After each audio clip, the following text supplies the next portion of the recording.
A truck driver walks into a courtroom in handcuffs. 62 years old. Grey hair. Reading glasses. He looks like somebody's grandfather. 39 years ago, he left a 21-year-old girl stabbed to death in a frozen field outside Denver. 2 years after that, he legally changed his name and started driving trucks for a living, crossing state lines for decades, nobody looking twice. When investigators finally caught up to him, there were two men who matched the killer's DNA closely enough to be suspects. Only one of them did it. This is how a beer mug in a small Florida bar ended 39 years of nothing.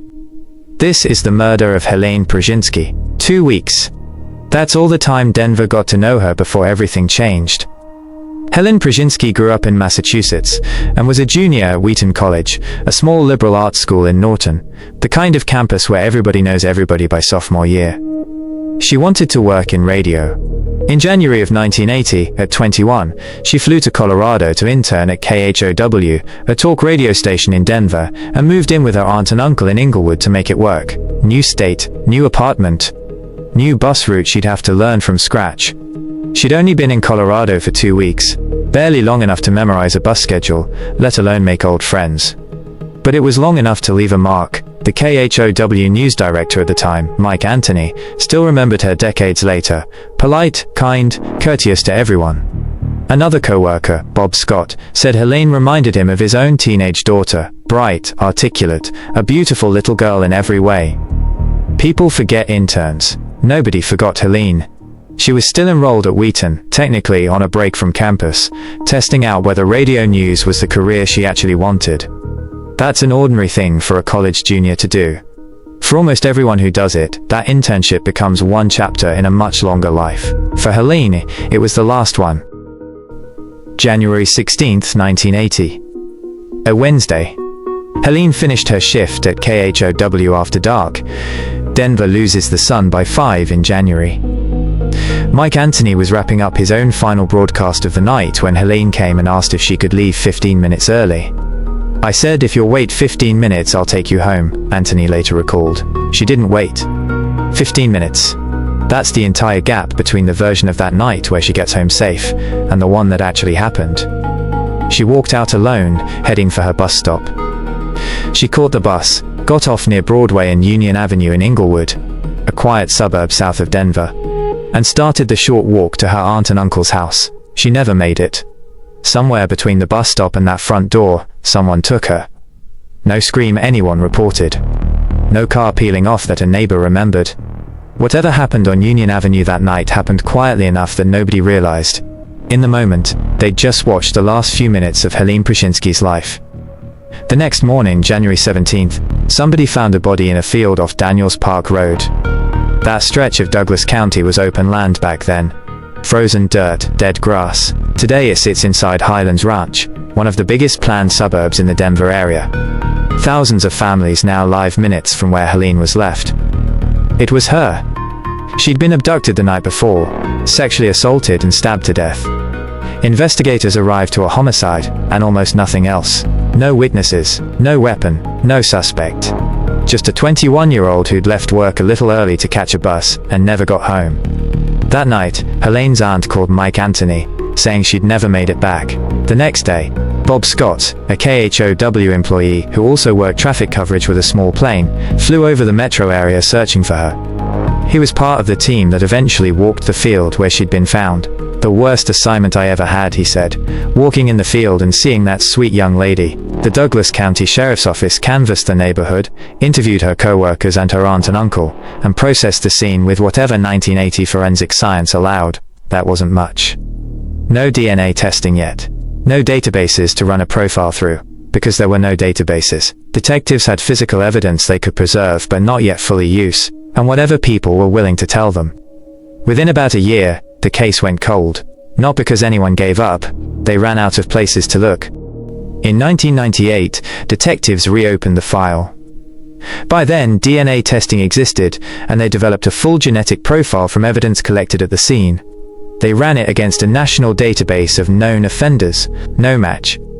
The case went cold again. Almost 2 decades passed after that, with nothing. For Helene's sister Janet, that meant carrying grief with no name attached to it, just an open file, and a killer who was, as far as anyone knew, still out there aging, building a life. Here's where most cold cases stay cold forever.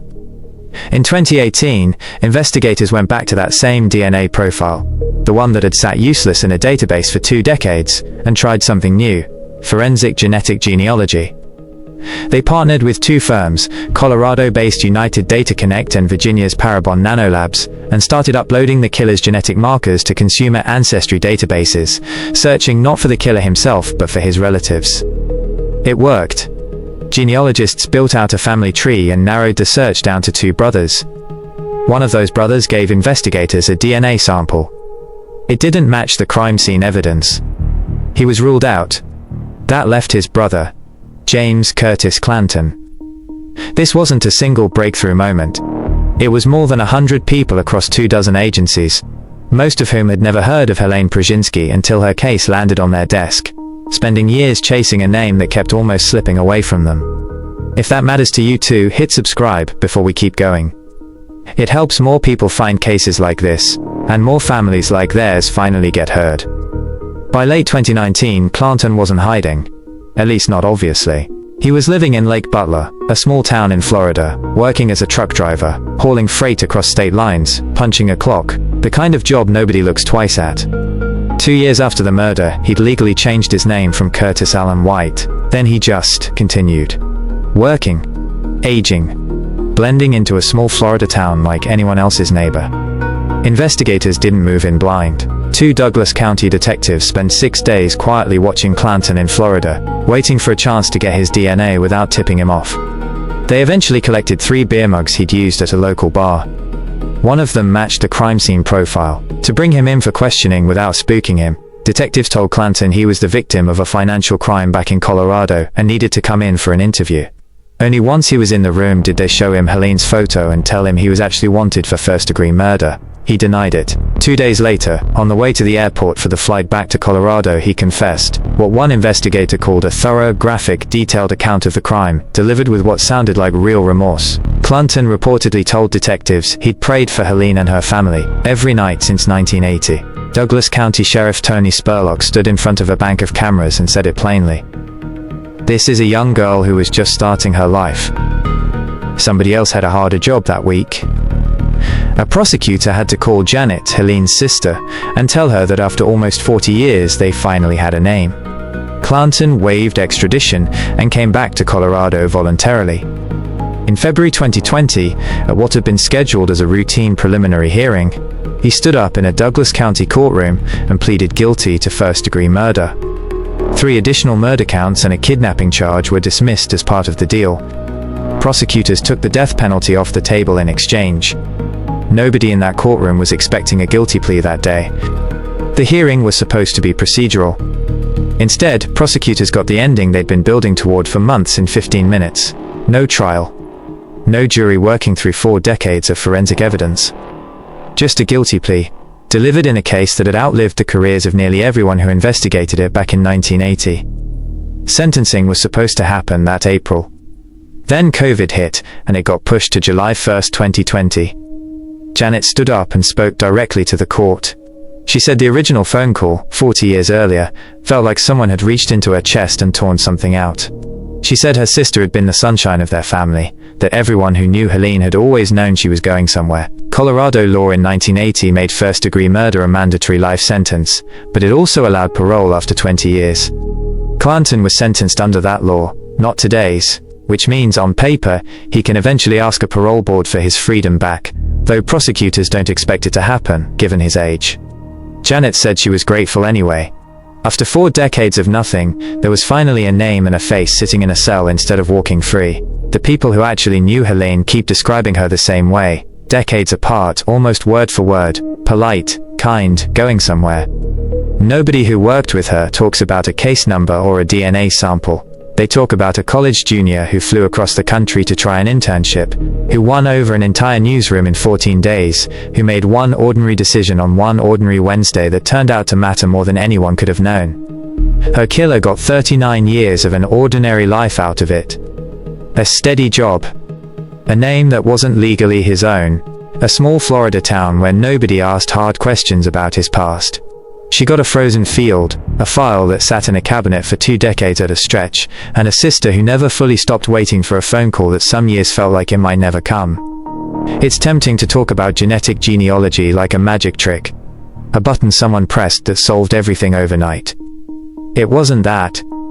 It was more than 100 people across more than 2 decades, plus a brother who happened to share enough DNA to almost get pulled into it before science ruled him out, and a family that refused to stop asking.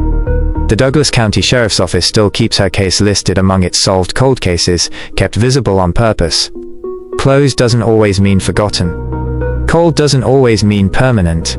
Helene Przynski left Massachusetts for 2 weeks in Colorado, chasing a career she believed in. She never got to finish it. But 39 years later, her name outlasted his.